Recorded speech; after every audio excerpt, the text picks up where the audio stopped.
श्री हरिवंश, बहुत बहुत स्वागत है आपका माधव कुंज ब्लॉग्स में। तो आज हम इस वीडियो में बात करेंगे श्री बांके बिहारी जी महाराज के बारे में। किस तरीके से बांके बिहारी जी महाराज प्रकट हुए, क्या उनका इतिहास रहा है, किस तरीके से वो प्रकट हुए हैं। तो दोस्तों, संगीत की दुनिया में आपने तानसेन का नाम सुना होगा। तानसेन के जो गुरु थे वो थे श्री हरिदास जी महाराज। हरिदास जी महाराज वृंदावन के निधिवन में रहते थे और वो भगवान श्री कृष्ण और श्रीमती राधा रानी की भक्ति किया करते थे। संगीत के माध्यम से वो भगवान श्री कृष्ण को राग सुना करके, संगीत सेवा कर करके भगवान श्री कृष्ण की भक्ति करते थे। तो वो भजन करते करते उनकी साधना में कुछ इस तरीके से खो जाते थे कि उनको कुछ पता ही नहीं चलता था कि अभी दिन हो रही है, रात हो रही है, भजन में लगे हैं तो लगे हुए हैं। तो एक बार की बात ये थी कि जो हरिदास जी महाराज से भजन में विलीन थे और भक्ति भजन करते करते उनके हृदय से तेज उत्पन्न हुआ। उस तेज से भगवान श्री कृष्ण और राधा रानी उनके सम्मुख प्रकट हुए। और जो प्रकट हुए तो भगवान श्री कृष्ण ने बोला कि अब से हम आपके पास रहेंगे।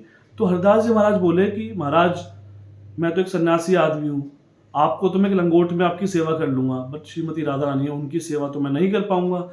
तो भगवान श्री कृष्ण बोलते ठीक है। जो भगवान श्री कृष्ण और श्रीमती राधा रानी थे वो दोनों एक हो गए। उन दोनों के एक होने के बाद जो अभी वर्तमान समय में बांके बिहारी जी की छवि आप मंदिर में देखते हैं, वही एक होके वही बन गए हैं।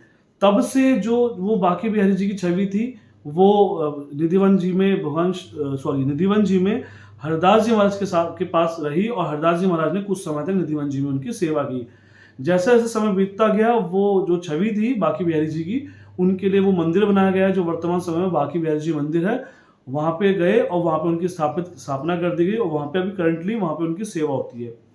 तो इस तरीके से हमारे बिहारी जी महाराज, श्री बांके बिहारी जी महाराज प्रकट हुए।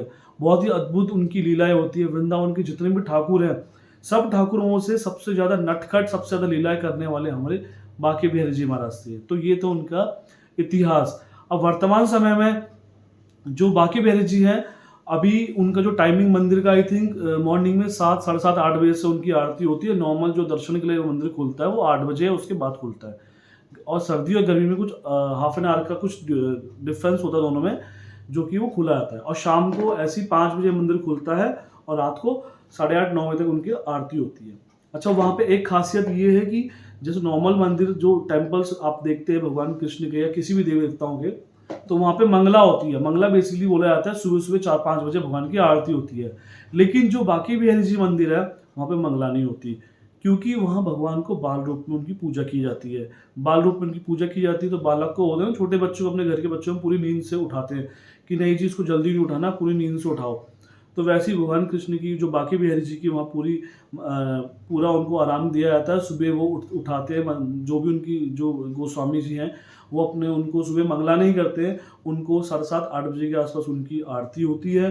उसके बाद नॉर्मल दर्शनार्थियों के लिए उसको खोला जाता है। मंदिर दर्शन होते हैं, 12 बजे फिर बंद हो जाता है।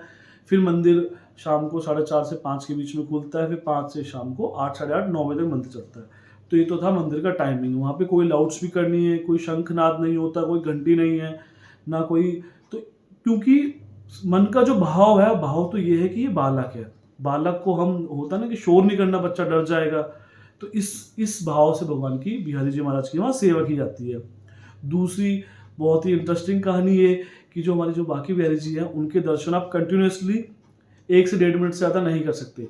वहाँ हर 30-30 सेकंड, हर 1-1 मिनट के गैप में भगवान जो बिहारी जी महाराज का पर्दा लगाया जाता है, ताकि कोई भक्त उनको अपने नयन से कुछ इस तरीके से ना देखे कि बिहारी जी महाराज उसके साथ ही चल दें। क्योंकि बहुत सारी कहानियां ऐसी पीछे हुई है कि जो भक्त आते हैं वो बिहारी जी महाराज से कुछ ऐसे नैन लड़ाते हैं कि बिहारी जी महाराज उनके साथ साथ चल देते हैं। तो ये है हमारे बांके बिहारी जी की अद्भुत लीला है। और दूसरी चीज, जो बांके बिहारी जी मंदिर है, आप सबसे ज्यादा जो अट्रैक्टिव है उनका जो चेहरा है वो इतना आकर्षक है ना कि आप उनको देखोगे तो उनकी तरफ खींचे चले आओगे।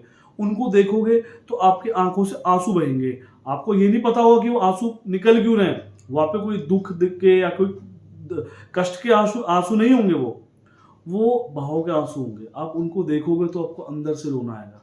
तो इतने आकर्षक है हमारे बिहारी जी महाराज।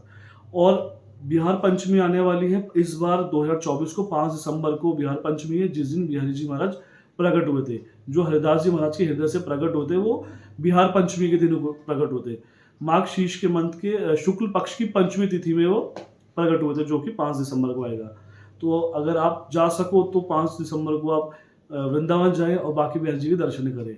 आपको अद्भुत, हाँ, इस दिन एकमात्र बिहार पंचमी के दिन ही बिहारी जी महाराज बंसी धारण करते हैं। आप जनरली जब उनके दर्शन करोगे तो आपको बंसी नहीं दिखेगी, उस दिन आपको उनकी बंसी दिखेगी, बिहारी जी बंसी लेके विराजमान होंगे। तो इतने नटखट, इतने आकर्षक हमारे बाकी बिहारी जी महाराज हैं।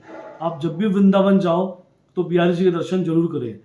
बहुत भीड़ होती है वहाँ पे, बट जो आप वो संघर्ष करके बिहारी जी तक पहुँचेंगे दर्शन करके, ऐसे चुटकी बजाते के साथ ही वो जो आपका जितना भी थकावट, संघर्ष है, वो गायब हो जाएगी। हमारे जो बाकी बिहारी जी महाराज हैं इतने नटखट हैं, इतने आकर्षक है कि आप खुद से बोलेंगे। तो जब भी आप बिहारी जी महाराज जाएं तो वहाँ वृंदावन जाएं तो बाकी बिहारी जी के दर्शन जरूर करें। अच्छा, हरदास जी महाराज कौन थे? हरदास जी महाराज थे, आपने संगीत जगत में सुना होगा तानसेन। संगीत का जब भी नाम होता है तो तानसेन जी का नाम जरूर आता है। तो जो ये हरिदास जी महाराज थे ये तानसेन के ही गुरु थे, बाकी बिहारी जी महाराज। तो बिहार पंचमी 5 तारीख को आने वाली है, आप वृंदावन जाएं, बिहार पंचमी के दिन श्री बांके बिहारी जी के दर्शन जरूर करें। तो प्रेम से बोलो राधे राधे। आपको ये वीडियो कैसी लगी? कमेंट, शेयर, सब्सक्राइब जरूर करें और ज़्यादा से ज़्यादा शेयर करें।